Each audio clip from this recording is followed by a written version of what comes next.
안녕하세요. 승리한산 가족 여러분, 그리고 강성성경연구원 여러분, 오늘은 사도행전 2장 14절에서 21절 말씀을 주의 이름을 부르는 자, 믿는 자는 구원을 받으리라 라는 제목으로 함께 말씀을 나누도록 하겠습니다. 우리가 사도행전을 통해서 잘 알다시피 베드로의 이 설교가 끝난 다음에는 3,000명이 회심하는 역사가 일어납니다. 그리고 이 회심의 역사의 핵심이 바로 오늘 본문 말씀입니다. 오늘 본문 말씀을 잘 이해했을 때 이 회심의 역사가 하나님의 은혜 안에서, 말씀 안에서 어떻게 일어나는지 우리가 발견할 수 있습니다. 그리고 어제 말씀에, 지난 시간 말씀에 계속 이어서 우리가 이 술 취했다는 이 비난에 대해서 베드로가 어떻게 설교를 하는지, 이 일이 왜 틀렸는지, 우리가 그들의 잘못된 주장이 왜 틀렸는지 오늘 본문 말씀을 통해서 먼저 확인하는 시간을 갖도록 하겠습니다. 자, 14절입니다. 이제 이 기이한 역사, 성령 강림의 말씀하게, 성령으로 인하여 말하게 하심을 따라서 제자들이 얘기할 때 각각의 자기 나라의 목소리로 자기한테 가장 잘 이해되는 말씀으로, 하나님의 말씀이 가장 잘 이해되도록 나에게 전달되는 이 놀라운 역사를 받고 거기서 하나님의 큰 일을 듣고 있었어요. 그런데 이거에 대해서 기이하게 여기는 사람이 있었고, 그 반대로 이 일을 술 취한 자들의 행위라고 조롱하는 자들이 있었습니다. 그때 이제 베드로의 설교가 시작합니다. 자, 14절을 보면 이렇게 시작합니다. 베드로가 11 사도와 함께 서서 소리 높여 이르되, 즉 이 일이 우리가 현실적인 모습에서는 이렇게 해석될 수도 있습니다. 베드로가 이 얘기하는 것이 워낙 많은 사람들에게 얘기하는 거니까 나머지 11 사도들도 이 말을 이렇게 따라하는, 우리가 예전에 월가 시를 봤을 때 확성기를 못 쓰게 하니까 한 사람이 얘기하면 주위에 있는 사람들이 같이 그 언어를, 그 내용을 똑같이 얘기해 주는 것처럼, 그러면서도 불구하고 여기서 우리가 계속 봐야 되는 것은 이때 얘기하는 것도 여전히 성령의 말하게 하심과 듣게 하시는 은혜의 확장으로 인하여 그 사람들이 가장 잘 이해할 수 있는 언어로 들리게 되었다는 것이죠. 그래서 이 일은 베드로 혼자서 한 것이 아니라 하나님의 역사 안에서 하나님의 일꾼들이 협력하여서 이 일을 이루게 된 것을 보게 되고, 이 협력의 역사에 성령의 능력과 계획이 항상 같이 있었다는 것입니다. 그래서 우리의 일을 할 때, 우리가 말씀을 전하는 일을 할 때 이 말씀이 한 사람의 개인에 의해서 이루어지는 것이 아니라 정말 이 공동체 안에서 가장 핵심적인 일로 이 일에 동참하는 사람들이 있게 되면 우리가 보게 됩니다. 우리가 이 지상에서의 삶을 살 때도 우리가 강하여지고 능력 있어지는 것은 어떨 때 경험하게 되냐면 이 말씀의 모임이 단단해질 때입니다. 말씀으로 하나 될 때 우리는 이것을 경험할 수 있습니다. 말씀의 운동이 강해질 때 우리는 힘을 얻고 미래에 대한 확실한 소망을 갖고 확실함 속에서 우리가 승리하는 삶을 바라볼 수 있는 것입니다. 이 일이 지금 베드로를 통해서 예루살렘에 일어나고 있는 것입니다. 자, 보시죠. 그리고 어떤 일을 얘기하는지 얘기합니다. 유대인들과 예루살렘에 사는 모든 사람들아, 이 일을 너희에게 알게 할 것이니 내 말에 귀를 기울여라. 지금 너희들이 경험하는 것이 무엇인지 얘기하겠다는 거예요. 자, 지금 사람들이 기이하게 여기고 비난하는 내용 중에 하나가 무엇입니까? 바로 이들이 말하는 것이 각각 자기 나라의 말로 들리고 자기에게 가장 좋은 모국어로 들리고, 그 내용에 이 하나님의 기이한 일, 하나님의 역사라는 것입니다. 근데 우리가 이제 어떤 간증을 한다든지 어떤 큰 일을 경험한다든지 했을 때 여러분들은 이것을 어떻게 설명하시겠어요? 지금 여러분들이 2장 1절에서 13절까지의 역사를 여러분들이 지금 직접 경험한 사람이라고 한번 가정을 해서 생각을 해보시죠. 지금 이 성경 말씀의 흐름도 성령께서 어떻게 임하셨는지를 우리에게 보여주고, 이 성령의 임재의 결과로 지금 제자들이 이 일을 하게 된 것이 지금 어떻게 보면 이 일이 이루어진 과정이에요. 그럼 베드로 입장에서 무엇을 얘기하겠습니까? 최소한 이제 예수 그리스도부터 얘기할 수 있겠죠.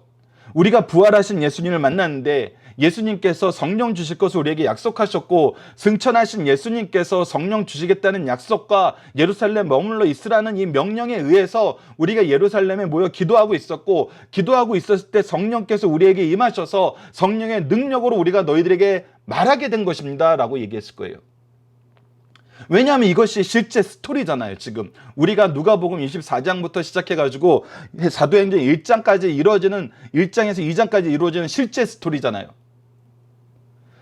그러면 이 일이 너희로 알게 하고 이 일이 어떻게 됐는지는 어떻게 보면 우리는 이 서술을 할 거예요.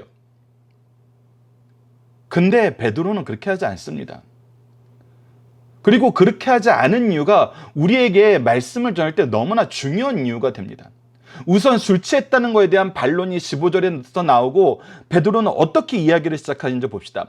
때가 제3신이 우리가 이전에도 말씀드렸지만 이 히브리 시간으로는 우리가 플러스 6 혹은 마이너스 6을 해서 그 시간을 우리가 보면 돼요. 지금 그래서 현재 마이너스 6을 하면은 9시입니다. 우리가 현장의 시계로 제3시라 그랬을 때 혹시 오후 3시로 이해할 수도 있으니까 일부러 마이너스 6을 해서 아침 9시예요.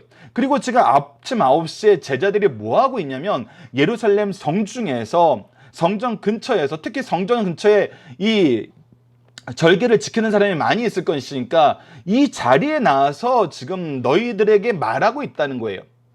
근데 히브리인들도 이스라엘인들도 아침에 기도하는 습관이 있었는데 보통 그 기도하는 시간이 아침 10시까지였습니다. 그러니까 여러분들 생각을 해보세요. 만약에 술을 먹고 즐기고 놀려면은 어디에서 그걸 하겠어요? 술집 근처에서 하겠죠. 내가 술을 굳이 교회 가서 마시는 게 나는 술 마실 때 제일 좋더라라고 얘기하면서 교회 가서 이걸 마시는 사람이 있겠습니까? 이것은 비난받을 일이고 예배를 방해하는 일이에요. 근데 이 사람들이 지금 현재 아침 기도하는 시간에 이 자리에 나와 있다는 것은 뭐냐면 하나님을 찾으러 왔다는 거예요. 하나님께 기도하러 왔다는 거예요. 하나님께 예배하는 자로 왔다는 거예요. 그렇기 때문에 술 취해서 이곳에 왔다는 거, 이곳에 와서 술 취했다는 것은 우선 동기에서 탈락이라는 거예요. 동기가 맞지 않다는 거예요. 그리고 지금 이 사람들이 얘기하는 것이 사람들이 분명히 듣는데 무엇으로 되냐면 하나님의 큰 일로 듣고 있어요. 그러니까 이것은 굉장히 논리적이고 일목요연한 이야기를 이 120명이 같이 하고 있다는 것입니다. 그러니까 이 120명의 얘기가 일관된 얘기라는 거예요. 근데 여러분도 술 취한 사람 얘기하는 거 들어보셨죠? 행성수절합니다. 자기가 한 말을 자기가 몰라요. 근데 120명이 한 말이 행설수절이 아니잖아요. 일목요연한 거잖아요.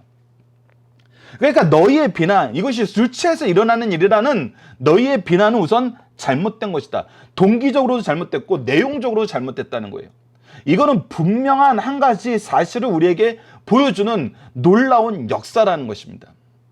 그리고 나서 이렇게 시작합니다. 16절 이는 곧 선지자 요엘을 통하여 말씀하신 것이니. 자 보십시오. 여러분 우리가 다시 한번 앞서 얘기했던 거 반복해서 봅시다.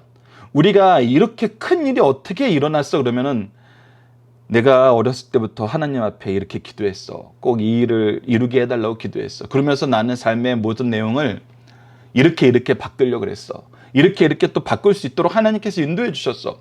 그랬을 때 하나님께서 나에게 능력을 주시고 기회를 주시고 이 모든 것이 순적하게 나를 인도하셔서 내가 이 일을 할 수 있었어.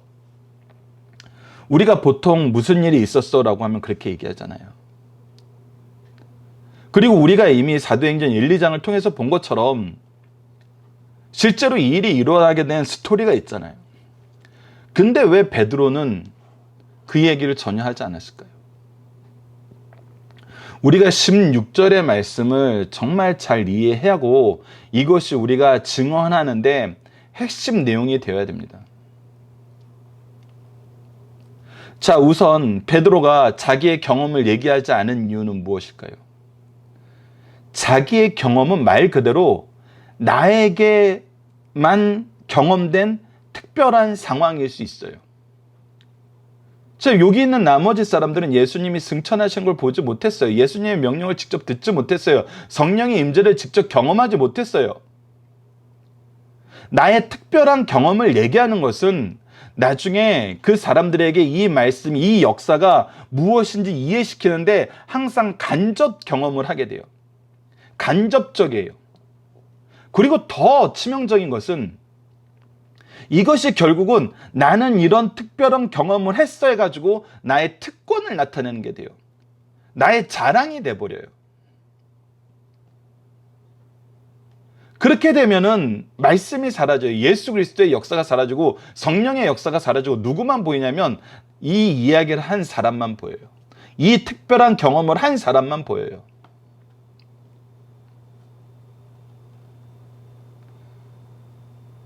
여러분도 우리가 유명 연예인들이나 어떤 뭐 이렇게 큰 어떤 주제를 가지고 일목요연하게 얘기하시는 분들을 초청해서 강의를 들으면은 우리가 그 강의를 듣고 그 설교를 듣고 그 고백을 듣고 오랜 시간 지난 다음에 여러분들 서로 화자되는 얘기를 한번 주목해서 보시죠.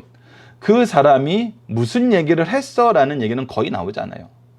그때 누가 왔었는데 참 좋았어. 딱 이 정도 수준입니다.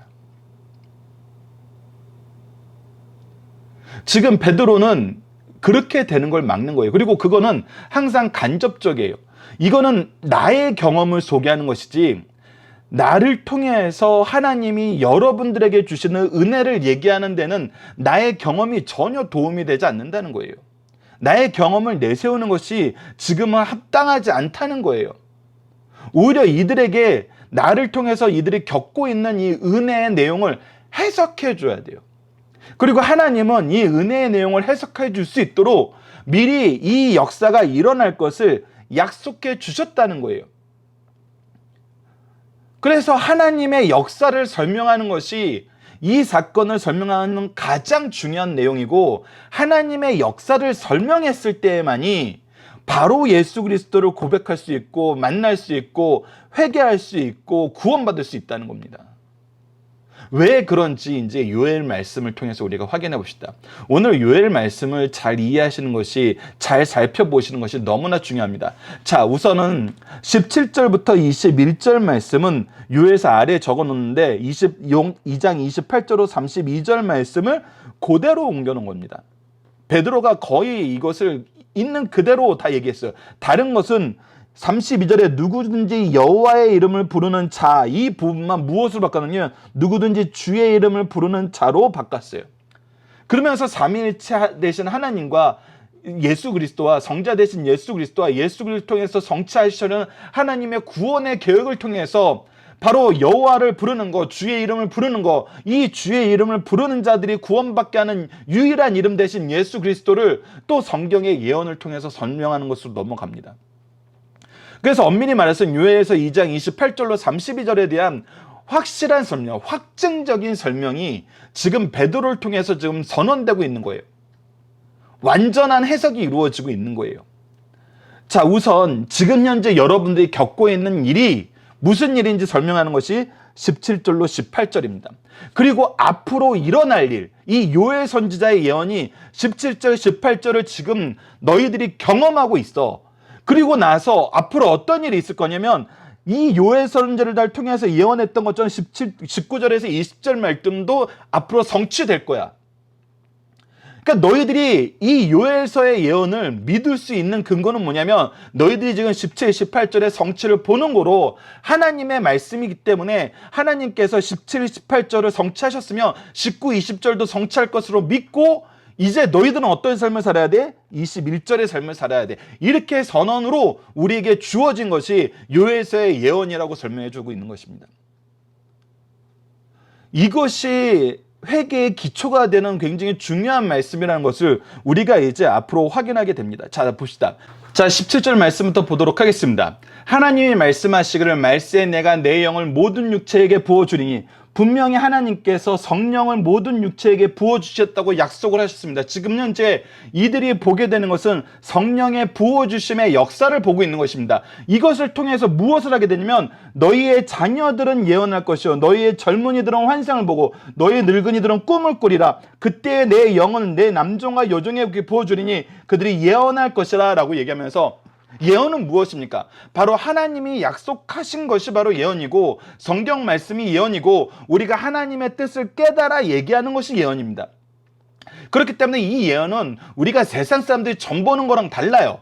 이것은 하나님의 말씀으로, 하나님의 영으로 우리가 하게 되는 그 하나님의 뜻의 성취, 하나님의 계획의 성취를 얘기하는 것이 바로 이 예언이에요. 근데 지금 이 이스라엘 사람들이 이것을 경험하고 있는 거거든요. 지금 120명의 사람들이, 예전에는 선지자를 통해서만 예언하셨던 하나님께서, 하나님의 일꾼들을 통해서만 말씀하셨던 하나님께서 지금 이 120명 사람들을 골고루 다 사용하고 계신다는 거예요. 모든 사람들에게 성령을 주시고 이들로 하여금 성령의 말하게 하심을 따라서 얘기한다는 거예요. 그것이 하나님의 큰 일이라는 거예요. 하나님의 구속의 역사를 얘기하고 있다는 거예요. 하나님이 계획하시고 성자께서 성취하시고 성령께서 이 일을 우리에게 적용시키는 이 역사를 지금 너희들이 경험하고 있다는 거예요.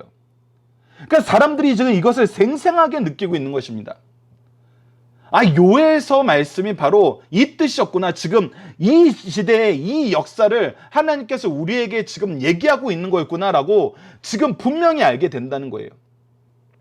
그래서 우리가 지금 듣고 있는 내용은 뭐라는 거예요? 하나님의 뜻, 하나님의 말씀, 하나님이 우리에게 약속하신 그 약속의 역사를 경험하고 있다는 거예요. 그렇다면 19절에서 20절 말씀도 앞으로 일어날 일이란 거예요. 자, 봅시다. 또 내가 위로 하늘에서 기사를 땅에서는 징조를 베풀리니 하나님의 은혜의 역사, 기적의 역사가 계속 나타나고 있어요. 특히 이스라엘 민족에게 이 표현은 너무나 익숙한 표현인데 곧 피와 불과 연기로다 라고 하고 있어요.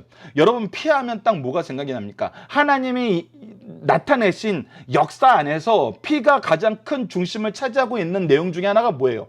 바로 나일강을 피로 물들어서 하나님이 베푸신 심판이에요. 그리고 불과 연기는 어디에서 나타났어요? 하나님께서 지난산에서 하나님의 말씀을 계명을 주실 때 이스라엘 민족 앞에 하나님의 권위와 역사가 그들의 죄를 드러내는 하나님의 영광이 나타날 때 바로 이 불과 연기로 나타났었고, 이러한 표현은 하나님의 심판의 역사가 나타날 때 항상 우리가 봤던 현상 중에 하나로 성경에서 자주 사용하는 것입니다. 이스라엘 역사 안에서 경험된 내용이었고요. 그러니까 19절은 무엇을 얘기하냐면 하나님의 심판이 있을 것을 얘기하고 있어요. 20절을 보면 주의 크고 영화로운 날이 이르기 전에, 그래서 하나님의 역사가 일어나는 날, 하나님의 모든 구원의 역사가 완성되는 날, 즉 예수 그리스도께서 재림하시기 그 전에 해가 변하여 어두워지고 달이 변하여 피가 되리라. 즉 모든 권위가 무너지고 우리가 잘하던, 우리가 꿈꾸던 이 모든 것이 환란의 시기가 올 것이라는 걸 미리 얘기해줘요. 즉 17절로 18절은 우리에게 은혜의 역사를 가르쳐주고 능력의 역사를 가르쳐주고, 19절과 20절에는 심판과 환란의 역사가 있을 것을 얘기해줍니다. 근데 이 모든 것에서 우리가 바로 사는 길은 무엇이냐면, 올바르게 사는 길은 무엇이냐면 바로 21절입니다. 누구든지 주의 이름을 부르는 자는 구원을 받으리라.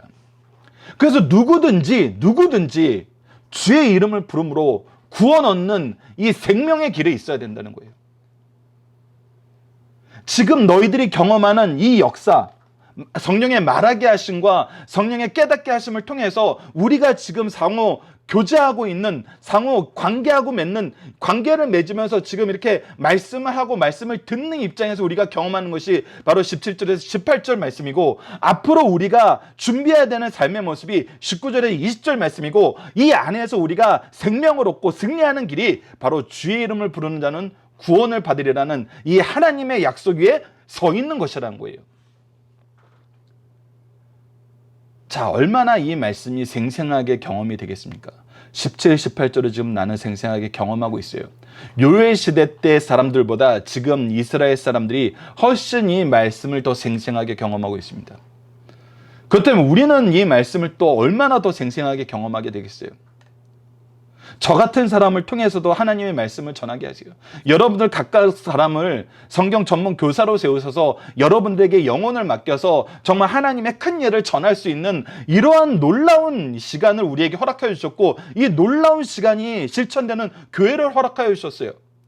우리가 교회 안에서 영생의 말씀을 누구에게 배워 누구에게 가르칠 것인가를 분명히 알고, 내가 배우는 사람으로서, 가르치는 사람으로서 나의 영적 부모가 누구이고 나에게 영적 자녀가 누구인지 분명히 알 수 있는 시대에 우리가 살고 있어요. 동시에 우리는 무엇도 보고 있어요?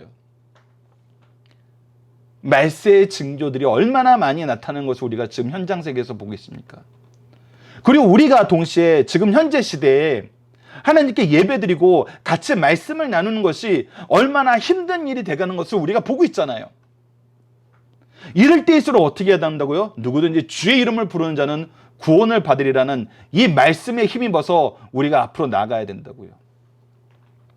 그리고 나서 이 다음 설교는 무엇으로 이루어집니까? 여러분들 사도행전 이번 주 일주일 말씀 매일매일 한 번씩 한번 읽어보십시오. 훨씬 더 이해가 잘 됩니다. 근데 이 바로 주가 누구였어요?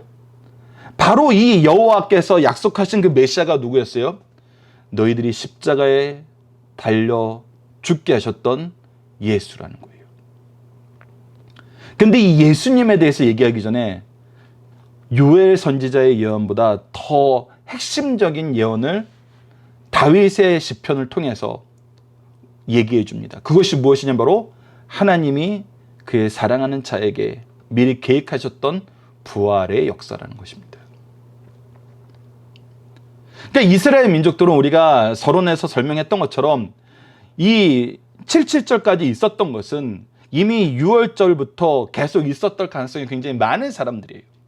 즉 예수님의 호산나 입성부터 시작하여 십자가의 죽으심을 그들이 눈으로 목격하고 때로는 예수님을 죽이는데 앞장섰던 사람들이 있을 수 있어요. 근데 지금 17절 18절의 말씀을 보고 앞으로 일어날 19절 20절의 상황을 보는데 우리가 구원받을 수 있는 유일한 이름이 바로 예수 그리스도라는 것을 하나님의 부활의 역사 안에서 이제 깨닫게 됐는데 우리가 뭐한 사람이 돼버린 거예요. 이분을 거절하고 이분을 죽이는데 앞장섰던 사람이 되는 거예요. 그러니 여러분, 뭐라고 얘기할 수밖에 없어요. 우리가 어찌할 거라고 얘기할 수밖에 없는 거예요. 이 요엘 선지자의 예언이 너무나 생생하게 지금 나에게 경험되고 이 말씀의 성취를 내가 보고 있고 하나님의 기이한 역사를 내가 이제 깨닫게 됐는데 내가 미련한 삶을 사는 거예요. 내가 죄악된 삶을 사는 거예요. 그 이름을 받아들이지 않는 삶을 살고 그 이름을 오히려 죽이는 삶을 살았다는 거예요. 그러니 내가 어찌할 거라고 얘기할 수밖에 없는 거예요. 그리고 회개하라 그랬을 때 회개할 수밖에 없는 거예요. 이것을 우리가 잘 봐야 됩니다.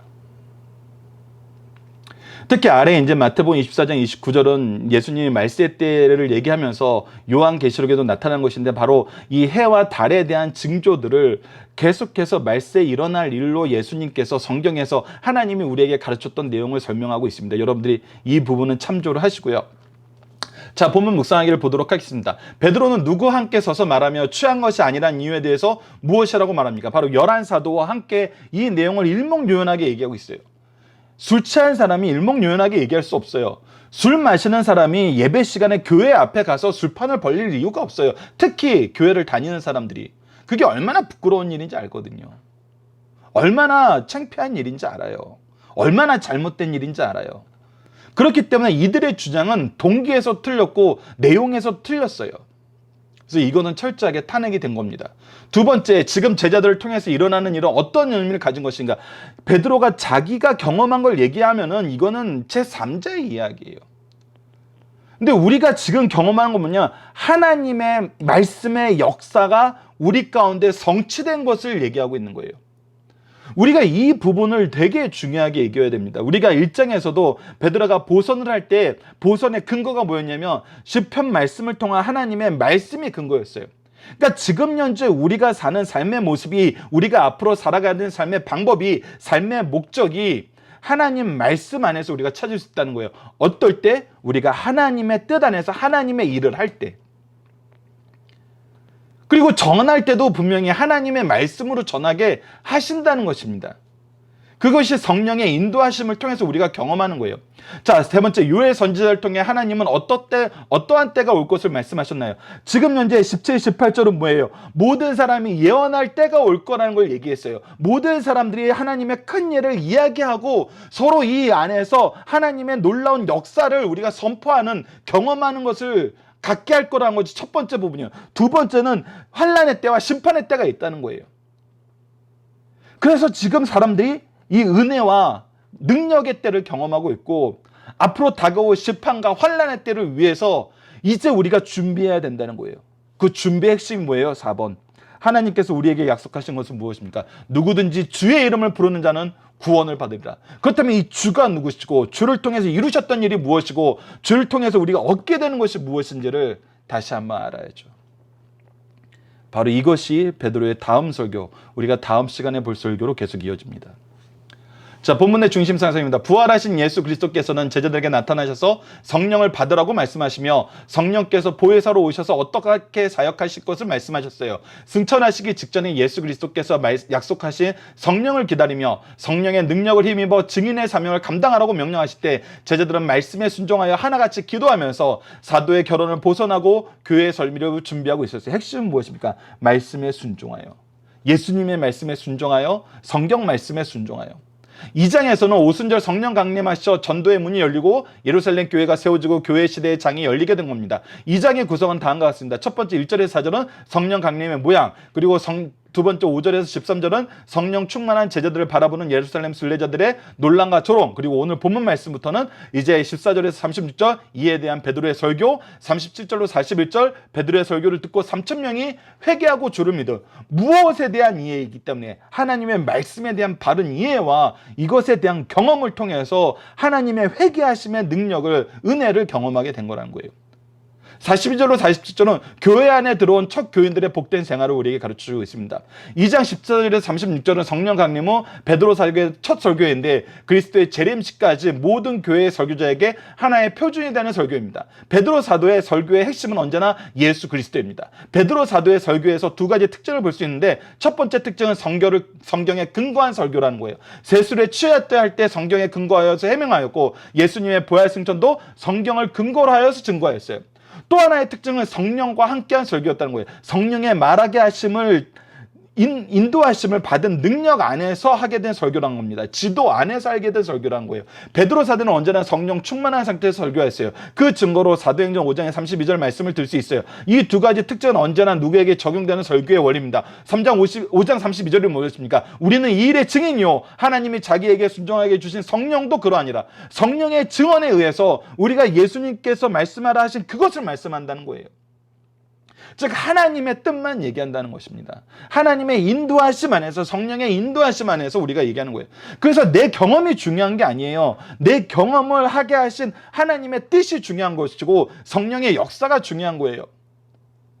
가장 환상적인 설교인 겁니다. 하나님의 말씀을 근거로 지금 우리의 삶이 무엇을 경험하고 있는지 바로 보게 만드는 거예요. 베드로의 설교의 첫 설교는 제자들의 방언으로 말함을 보고 그들이 우리가 다 우리의 각 언어로 하나님의 큰 일을 말함을 듣는도다라고 말할 때 베드로가 11사도와 함께 서서 소리 높이 이르되 유대인들과 예루살렘에 사는 사람들아 이 일을 너희로 알게 할 것이니 내 말을 귀를 기울여라라고 얘기하면서 이제 하나님의 말씀의 뜻을 얘기하고 있어요. 이는 요엘 선지자의 예언의 성취요 너희가 죽인 예수를 하나님이 오른손으로 예수를 높이시사 그가 약속하신 성령을 아버지께 받아 너희가 보고 듣는 이것을 부어주셨느라고 대답함으로 의문에 대한 답변 형식으로 예수 그리스도의 십자가의 구속과 부활의 영광을 설교하고 있다는 것입니다. 자, 오늘의 중심 사상입니다. 첫 번째, 어떤 문제가 발생했을 때 베드로처럼 말씀으로 문제를 해결하자는 것입니다. 오순절 신자들이 성령을 받은 것은 어떤 심리적 이상이 아니요 엄연한 역사적 사실로 나타난 예언의 성취라는 거예요. 어떤 특별한 초자연적인 어떤 심리적인 경험이 아니라 정말 하나님의 말씀의 성취를 보고 있다는 거예요. 그러나 가장 믿을 만한 진리의 사실인 오순절 역사적 사실을 보고 세술에 취했다고 조롱하는 사람들에게 요엘 선지자의 예언을 통해 변증하여 주고 있어요. 이와 같이 베드로 사도는 어떤 문제가 주변에 발생할 때 그것을 말씀 속에서 찾아 해결하는 모습을 보여주고 있습니다. 이것이 우리가 성령의 능력으로 하게 되는 가장 중요한 역사이고 가장 은혜로운 역사라는 거예요. 하나님의 뜻을 선포할 수 있고 하나님의 말씀을 근거로 얘기할 수 있다는 거예요. 여러분들 이거야말로 우리가 가장 중요하게 여겨야 되는 부분입니다. 말씀의 근거가 있어야 돼요. 오순절 성령 강림은 성경의 예언의 성취며 우리도 성령 충만을 받을 것을 약속하였어요. 구약시대의 성령의 역사는 특수한 사명을 통해 특수한 인물에게 주어졌으니 대체로 아브라함의 후손이 이스라엘 사람들에게 국한되어 있었어요. 그러나 요엘 선지자를 통해서 말세에 내가 내 영을 모든 육체에게 부어주리라고 약속하였어요. 이 약속이 오순절 성령 강림으로 성취되었고 베드로 사도는 이를 확인하고 증거했어요. 그리고 오순절 이후 모든 육체들이 차별 없이 구별 없이 성령으로 부으심을 입고 구원에 이르게 되었습니다. 하나님께서 베드로의 설교를 통해 오순절 성령 강림은 성경의 예언 성취를 가르쳐 주시면서 우리에게도 성령 충만을 주실 것을 약속하고 있어요. 즉 이 말씀의 성취가 우리에게는 더 강하게 다가오고 있잖아요. 더 생생하게 다가오고 있잖아요. 이것이 바로 은혜의 시대에 우리에게 주신 축복이란 것입니다. 세 번째, 오순절 성령 강림으로 마지막 시대라고 하는 새 시대가 시작되었습니다. 피와 불과 연기가 출애굽 사건과 지내산에서 하나님의 임재를 연상하게 하였어요. 남종과 여종들에게 성령을 부어주시는 사건은 하나님의 백성들의 영적인 출애굽과 신약교회의 새로운 출발을 의미하고 있어요. 여기서 피와 불과 연기는 전쟁을 상징하는 말일 수도 있으나 어떤 큰 지진과 같은 천재이변을 의변할 수도 있습니다. 이러한 사건들은 택한 백성에게는 구원을 의미하나 불신자에게는 무서운 심판을 의미하고 있어요. 이러한 심판의 두려운 날은 성령 강림과 더불어 시작되었으며 그 심판의 완성은 그리스도의 재림으로 이루어진다는 것입니다. 그래서 그의 영광스러운 날이 바로 예수님의 재림의 때를 얘기한다는 거예요. 네 번째, 오순절 성령 강림으로 이방인이나 유대인에게 구원이 차별 없이 임하게 되었다는 거예요. 주의 크고 영화로운 날이 그리스도의 초림과 성령 강림으로 시작되었습니다. 그 날의 마지막은 그리스도의 재림으로 완성됩니다. 그때 해가 반하여 어두워지고 달이 변하여 피가 되리라는 말씀은 구약의 선지자들도 자주 말씀하셨지만 신약에서도 거듭 반복된 말씀입니다. 마태복음, 마가복음, 누가복음, 계시록 등 이 종말을 얘기할 때는 항상 등장하는 표현이에요. 종말론적인 의미의 주의 크고 영화로운 날은 성령 강림으로 시작됩니다. 오순절 이후에는 누구든지 주의 이름을 부르는 자는 구원을 받으리라 하여 구원이 이방인에게나 유대인의 구별 없이 임하는 교회 시대가 열릴 것을 예고하고 있어요. 이것을 예수님의 제자들이 바르게 이해하는 데는 또 일정 시간이 필요합니다. 언제서야 이 예수님의 제자들이 이것을 바로 이해해요? 바로 고난로를 통해서 성령의 임재의 역사를 경험하고 나서 그때서야 이게 이제 정말 이방인을 위해서도 주어진 거구나. 유대인의 흩어진 사람들뿐 아니라 정말 누구든지에는 모든 민족이 들어가는구나 라고 깨닫게 하시는 또 인도하심을 우리가 또 보게 됩니다. 자, 본문 다짐입니다. 복음 선포자의 사명은 무엇입니까? 하나님의 큰 일을 전하는 거예요.